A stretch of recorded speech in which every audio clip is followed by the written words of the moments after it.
Alright guys, today we're going to have a little fun.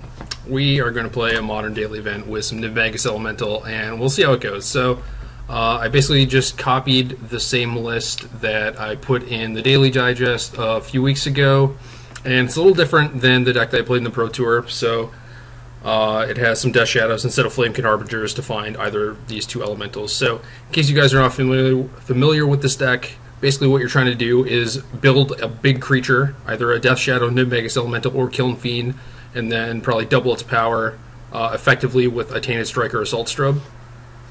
And in order to do that, you utilize some free spells, Mutagenic Growth, Cataxian Probe, in combination with Ground Rift, and then you can actually eat the Storm copies with the Nivmagus Elemental. So if you have some free spells and a Ground Rift, your Nivmagus Elemental is going to be pretty big. And if you have a bunch of free spells and a Ground Rift with like a Kiln Fiend, then your Kiln Fiend's pretty big, and a bunch of the creatures can't block. So that should be pretty helpful. And kind of the same deal with Death Shadow, where you're using a bunch of fetch lands and Ravnica Shock lands to deal yourself a bunch of damage and make Death Shadow super big, and then kind of Ground Rift to clear the blockers out of the way and stuff. So this deck is a little bit different than the Pro Tour deck in that I had way more free spells. I had Gut Shot and Slaughter Pacts, and Slaughter Pact was one of those things that you could use for free to kill a creature, but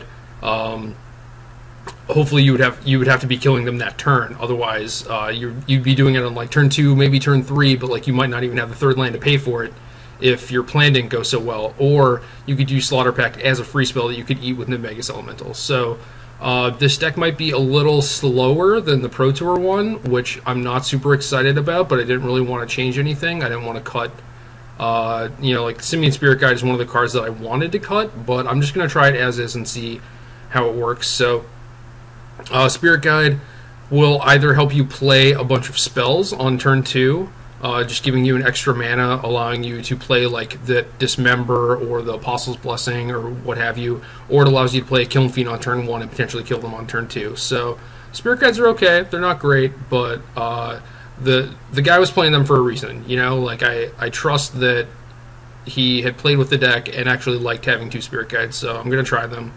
And then we have Thoughtseize to kind of protect our creatures and stop any sort of combo decks.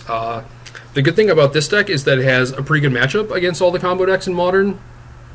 I think even something like Splinter Twin, which you might think would be bad because they have a bunch of tap effects, like you can use an Apostle's Blessing to both stop their tap effect and make it so they can't block your guy on that turn. So Apostle's Blessing is the big one, and note that it does give protection from artifacts, so it ends up being really, really good against Affinity too. So this card was instrumental in the victories I had.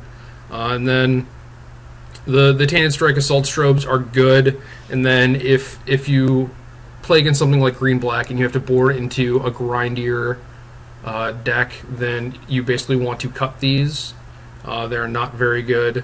Maybe like Assault Strobe can stay in, but Assault Strobe will basically just be like a Lava Axe, something to deal with them like the extra 5 damage or whatever, but the Tainted Strikes are probably not going to be good because you're not going to have that critical mass of spells that you need to get your creature big enough, just because they're going to be fighting you with like spot removal and discard spells. So Tainted Strike is generally not good in those matchups, but the Strobes might be.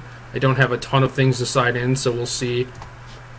Other than that, Dismember is just like another thing to get your guy through, and it kind of tells me that he was trying to play more of a grindy game just by like cutting a lot of the free spells and adding Dismembers, and Dismember obviously works pretty well with Death Shadow, but this tells me that he's interested in like playing a 5/5 Death Shadow and then like killing some stuff and like killing them over the course of a few turns and not just like one-shotting them like our Pro Tour deck had to. So that might be an added benefit of this deck. So for the sideboard, we have the 8th double cleave, or whatever you want to call it, whatever gives the guy double strike, and that's probably just for the faster matchups.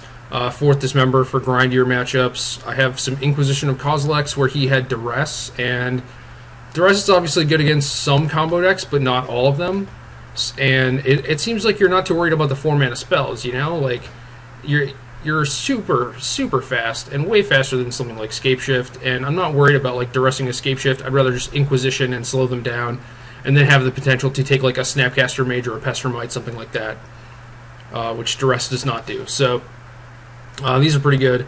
And then I have some Lightning Greaves to protect our guys from removal, and at the Pro Tour I had Clout of the Dominus, which you could only really put on Nivmagus Elemental to give it Shroud, and that was like part of the plan, was like the Harbinger for Nivmagus, so you have effectively 8 copies of that guy, and then you just play this game, this like grindier game with Clouts, where, you know, I sided out the Tainted Strikes and Assault Strobes, and that worked okay. That was fine. Liliana was generally a problem, and that's still going to be a problem here.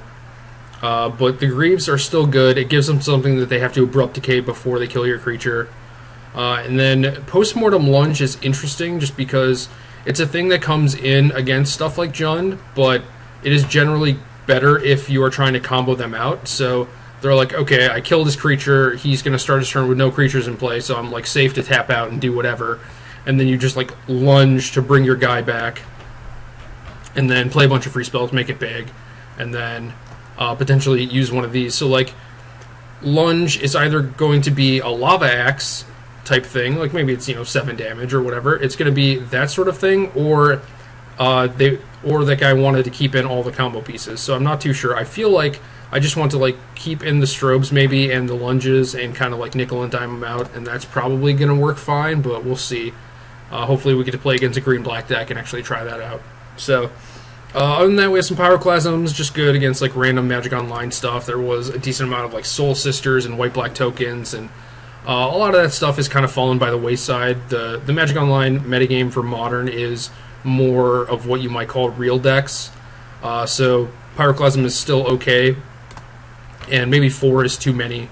I don't know, just depends. Like we'll see what we play against. And then we have some Shattering Sprees to help against Affinity too, which maybe you need the help, maybe you don't. I'm not so sure. So I only played against Affinity once in the Pro Tour where I played this deck, and I beat him because of Apostle's Blessing, but there are certainly games where you just don't draw Blessing, and they have, you know, plenty of time to chump between like Nexuses and Ornithopters and stuff like that. So having some extra stuff like that, Shattering Sprees and Pyroclasms, might help. But maybe Shattering Spree is just worse than Pyroclasm, and we should have a better plan against the green-black decks. Like maybe Leyline of Sanctity would actually be good. I didn't actually play that in the Pro Tour and regretted it, so that's about it. This deck should be a lot of fun, and we're probably either going to win or lose very quickly no matter what. So hopefully it's all winning.